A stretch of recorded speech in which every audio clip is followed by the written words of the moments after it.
Selamat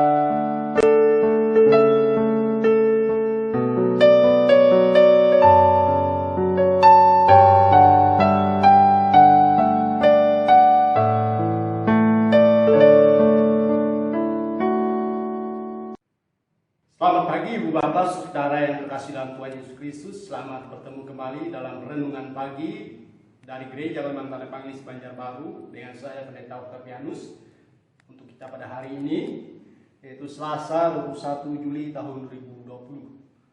Sebelum kita membaca dan merenungkan firman Tuhan, marilah kita bersatu dalam doa. Bapa yang baik, Bapa dalam Yesus Kristus, kami bersyukur atas pagi ini, atas kesempatan kami boleh dibangunkan dengan kekuatan yang baru.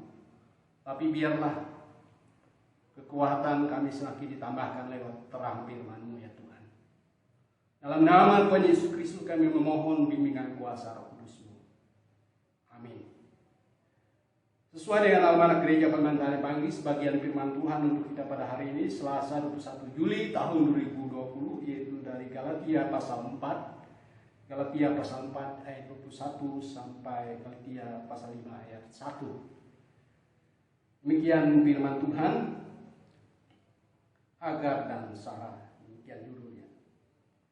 Katakanlah kepadaku, hai kamu yang mau hidup di bawah hukum Taurat, tidakkah kamu mendengarkan hukum Taurat? Bukankah ada tertulis bahwa Abraham mempunyai 2 anak, seorang dari perempuan yang menjadi hambanya, dan seorang dari perempuan yang merdeka. Tetapi anak dari perempuan yang menjadi hambanya itu diperanakkan menurut daging, dan anak dari perempuan yang merdeka itu oleh karena janji. Ini adalah suatu kiasan, sebab kedua perempuan itu adalah 2 ketentuan Allah. Yang satu berasal dari Gunung Sinai dan melahirkan anak-anak perhambaan, itulah Hagar. Hagar ialah Gunung Sinai di tanah Arab, dan ia sama dengan Yerusalem yang sekarang karena ia hidup dalam perhambaan dengan anak-anaknya. Tetapi Yerusalem sorgawi adalah perempuan yang merdeka dan ialah ibu kita. Karena ada tertulis, bersukacitalah hai si mandul yang tidak pernah melahirkan, bergembiralah dan bersorak-sorailah. Engkau, hai engkau yang tidak pernah menderita sakit bersalin, sebab yang ditinggalkan suaminya akan mempunyai lebih banyak anak daripada yang bersuami. Dan kamu, saudara, kamu sama seperti Ishak adalah anak-anak janji. Tetapi seperti dahulu ia yang diperanakkan daging menganiaya yang diperanakkan roh, demikian juga sekarang ini. Tetapi apa kata kitab suci? Usirlah hamba perempuan itu beserta anaknya, sebab anak hamba perempuan itu tidak akan menjadi ahli waris bersama-sama dengan anak perempuan merdeka itu. Karena itu, saudara, kita bukanlah anak-anak hamba perempuan, melainkan anak-anak perempuan merdeka. Supaya kita sungguh-sungguh merdeka, Kristus telah memerdekakan kita. Karena itu, berdirilah teguh dan jangan mau lagi dikenakan hukum perhambaan. Bapak sedang jemaat yang terkasih dalam Tuhan Yesus Kristus, Rasul Paulus memberi penjelasan, memberi keterangan bagaimana kehidupan umat Tuhan, supaya mereka tidak lagi hidup sebagai hamba. Tentu ketika ia berbicara sebagai hamba, maka yang ia maksud adalah hamba dosa, hidup dipengaruhi oleh kuasa dosa dalam kehidupan sehari-hari. Sehingga dalam konteks nas kita ia memberi gambaran contoh 2 perempuan. Yang satu perempuan sebagai hamba, melahirkan anak, tetapi ia dan anaknya mengalami permasalahan. Begitu pula yang satu adalah perempuan merdeka. Dan ia melahirkan anak juga. Dia hidup dalam kemerdekaannya. Ia dan anaknya hidup dalam sukacita, dalam damai sejahtera. Dua gambaran perempuan ini Paulus nyatakan kepada kita untuk membawa umat Tuhan kepada pemahaman betapa pentingnya hidup dalam kemerdekaan, yaitu dibebaskan dari kuasa dosa. Tadi dinyatakan dalam pasal 5 ayat 1, supaya kita sungguh-sungguh merdeka, Kristus telah memerdekakan kita. Karena itu berilah teguh dan jangan mau lagi dikenakan kuk perhambaan. Kristus telah memerdekakan kita dari kuasa dosa.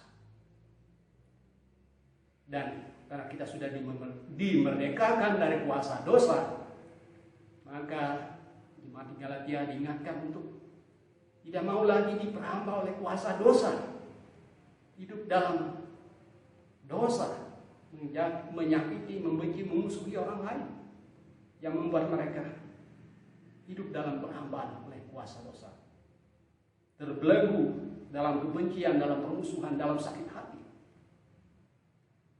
Bapak saudara yang terkasih dalam Tuhan, nas firman Tuhan pada hari ini mengingatkan kita bersama-sama bahwa sepanjang kehidupan kita seharusnya tidak memberi diri kita diperhamba oleh kuasa dosa. Karena kalau kita diperhamba oleh kuasa dosa, maka kehidupan kita kehilangan damai sejahtera, kehilangan sukacita. Kita akan dikontrol oleh kuasa dosa. Dan itu adalah sesuatu yang sangat tidak indah dalam kehidupan ini kalau kita diperhamba oleh dosa-dosa kita. Kita tidak menjadi orang merdeka. Oleh sebab itu, Ibu Bapak dan jemaat yang terkasih dalam Tuhan Yesus Kristus, Rasul Paulus mengingatkan kita bersama-sama pada hari ini. Firman Tuhan mengingatkan kita bersama-sama. Marilah kita memilih bukan menjadi hamba dosa, melainkan menjadi orang-orang yang merdeka. Dan saya memberi tema untuk perenungan kita hari ini adalah anak-anak merdeka. Kita adalah menjadi pribadi yang hidup sebagai anak-anak merdeka. Kita telah ditebus oleh Kristus dari dosa-dosa kita. Kita menjadi merdeka. Maka sebagai orang yang merdeka, bahwa kita menunjukkan hidup kita sungguh merdeka. Kita membuktikannya dengan kata dan perbuatan kita, yaitu dengan melakukan hal-hal baik, hidup dalam roh Tuhan, bimbingan roh Tuhan, yang dikatakan oleh Rasul Paulus dalam Galatia ini, yaitu buah-buah roh, kasih, sukacita, damai, dan sejahtera. Itulah bukti bahwa hidup kita sudah dimerdekakan. Tapi kalau kita hidup dalam kebencian, permusuhan, iri dengki, itu kita diperhamba oleh dosa, hidup sebagai hamba dosa. Oleh sebab itu, Ibu Bapak Saudara yang dikasihi dalam Tuhan, marilah kita menjadi anak-anak merdeka yang dimerdekakan dari kuasa dosa, hidup dalam kuasa Tuhan, hidup dalam berkat Tuhan, hidup mewujudkan, mempraktekkan buah-buah kebenaran, buah-buah roh. Kiranya Tuhan membimbing, menuntun kita menjadi anak-anak merdeka, bukan hamba-hamba dosa. Amin. Untuk firman Tuhan, kita bersatu dalam doa. Bapa dalam Yesus Kristus, Bapa yang baik, kami bersyukur atas kesempatan yang baik. Kami diingatkan betapa kami bisa menjadi hamba dosa. Tapi kami sesungguhnya sudah diubah menjadi pribadi yang baru, sehingga kami menjadi anak-anak merdeka, boleh melakukan segala kebaikan, hidup dalam kebenaran Tuhan. Dalam nama Tuhan Yesus Kristus kami menyerahkan kehidupan kami menjadi anak-anak merdeka dalam kasih Tuhan. Amin.